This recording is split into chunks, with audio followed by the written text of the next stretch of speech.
4 grands aspects de la mer, 4 de ses personnalités et pouvoirs principaux ont pris la tête pour guider cet univers et conduire le jeu terrestre. L'un est sa personnalité de calme étendu, de sagesse compréhensive, de bienveillance tranquille, de compassion inépuisable, de majesté souveraine et sans égale, et de grandeur qui gouverne tout. L'autre personnifie son pouvoir de splendide énergie et d'irrésistible passion, son humeur guerrière, sa volonté écrasante, sa rapidité impétueuse et sa force qui secoue le monde. Le troisième est ardent et doux, et merveilleux dans le profond secret de sa beauté et de son harmonie et de son rythme délicat, dans son opulence complexe et subtile, son attrait irrésistible et sa grâce captivante. Le quatrième est doué de sa minutieuse et pénétrante capacité de connaissance intime, de travail soigneux et sans défaut, de perfection tranquille et exacte en toutes choses.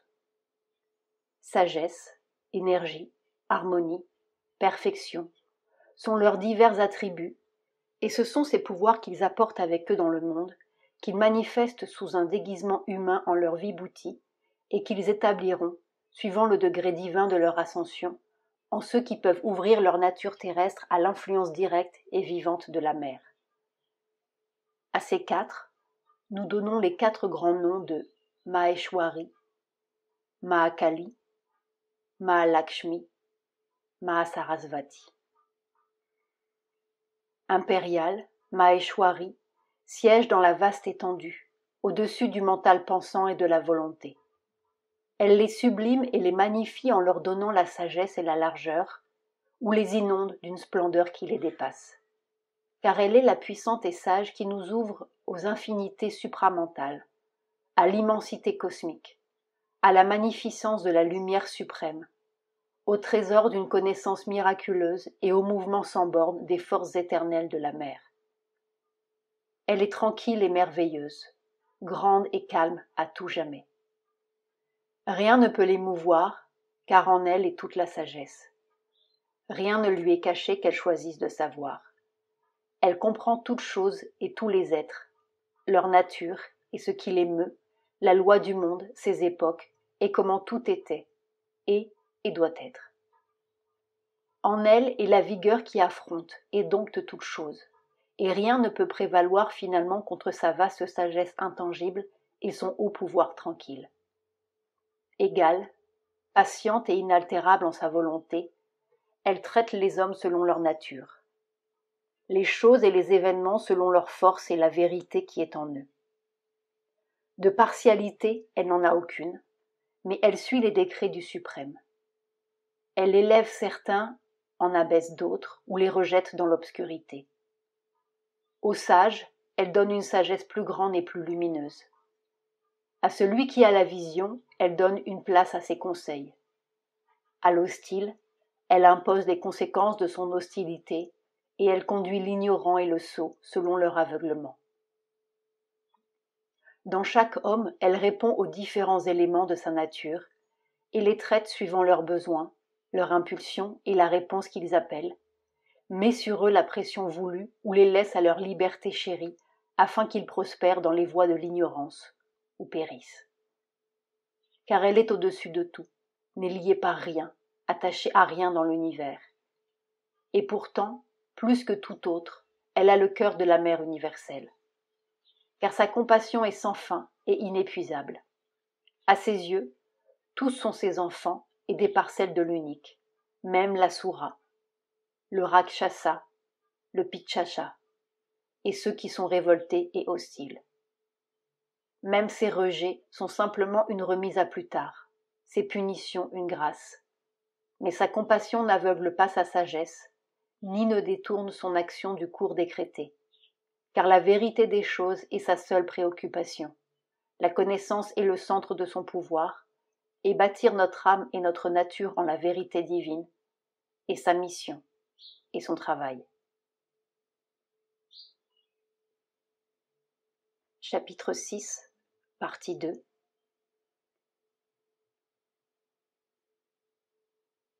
La mère de Sri Aurobindo. Lecture de mer. 4 grands aspects de la mer, 4 de ses principaux pouvoirs et personnalités ont été mis en avant dans sa conduite de cet univers et dans ses relations avec le jeu terrestre. L'un est sa personnalité de calme ampleur, de sagesse compréhensive, de bénignité tranquille, de compassion inépuisable, de majesté souveraine et supérieure, et de grandeur qui gouverne tout. Un autre personnifie son pouvoir de splendide énergie et d'irrésistible passion, sa disposition guerrière, sa volonté écrasante, sa promptitude impétueuse et sa force qui secoue le monde. La troisième est ardent et doux. Le troisième est ardent, doux et merveilleux, dans le profond secret de sa beauté, de son harmonie et de son rythme délicat, dans son opulence complexe et subtile, son attrait irrésistible et sa grâce captivante. Le quatrième est pourvu de sa secrète et pénétrante capacité de connaissance intime, de travail soigneux et sans défaut, et de perfection tranquille et paisible en toutes choses. Sagesse, énergie, harmonie, perfection sont leurs divers attributs, et ce sont ces pouvoirs qu'ils apportent avec eux dans le monde, qu'ils manifestent sous un déguisement humain dans leur viboutie, et qu'ils établiront suivant la mesure divine de leur ascension en ceux qui peuvent ouvrir leur nature terrestre à l'influence directe et vivante de la mer. À ces 4, nous donnons les 4 grands noms de Maheshwari, Mahakali, Mahalakshmi, Mahasaraswati. Impérial, Maheshwari se tient dans la vaste étendue, au-dessus de l'esprit pensant et de la volonté. Elle les exalte et les magnifie jusqu'à la sagesse et la grandeur, où elle les inonde d'une splendeur qui les dépasse. Car elle est la puissante et sage, qui nous ouvre aux infinités supramentales, à l'immensité cosmique et à la magnificence de la lumière suprême, au trésor de connaissances miraculeuses et au mouvement illimité des forces éternelles de la mer. Elle est tranquille et merveilleuse, grande et calme à tout jamais. Rien ne peut l'émouvoir, car en elle est toute la sagesse.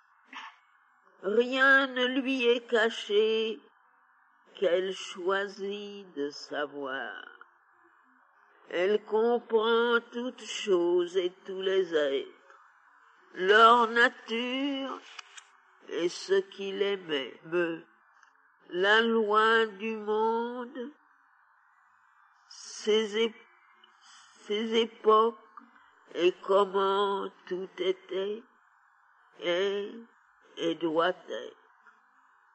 En elle est une vigueur qui affronte et dompte toutes choses, et rien ne peut prévaloir à la fin contre sa sagesse vaste et intangible, et son pouvoir tranquille et supérieur.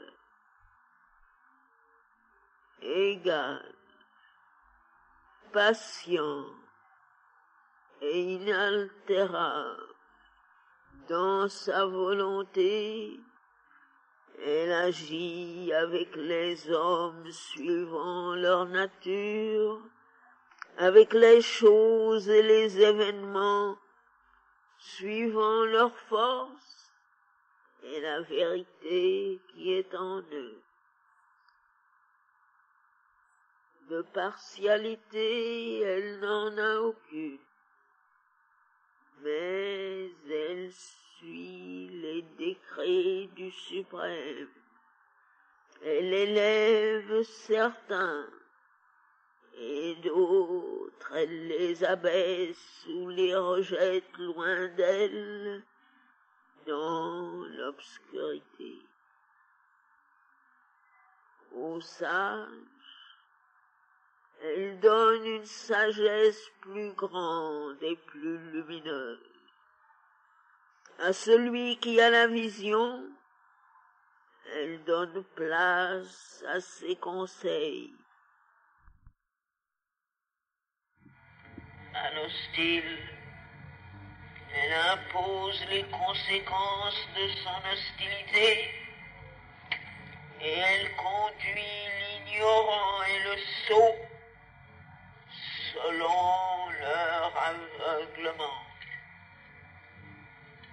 Dans chaque homme, elle répond aux différents éléments de sa nature et les traite suivant leurs besoins, leur impulsion et la réponse qu'ils appellent. Place sur eux la pression voulue, ou les laisse à leur liberté chérie pour prospérer dans les voies de l'ignorance ou pour périr. Car elle est au-dessus de tout, déliée par rien, attachée à rien dans l'univers. Pourtant, elle a plus que tout autre le cœur de la mère universelle, car sa compréhension est sans fin et inépuisable. À ses yeux, tous sont ses enfants et des parcelles de l'unique. Même la Sura, le Rakshasa, le Pisacha et ceux qui sont révoltés et hostiles.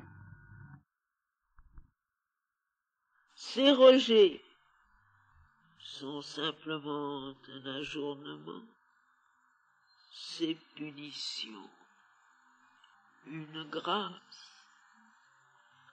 Mais sa compassion n'aveugle pas sa sagesse, il ne détourne son action de la ligne décrétée, car la vérité des choses est son seul intérêt. La connaissance est le centre de son pouvoir, et de construire notre âme et notre nature avec la vérité divine et sa mission et son travail.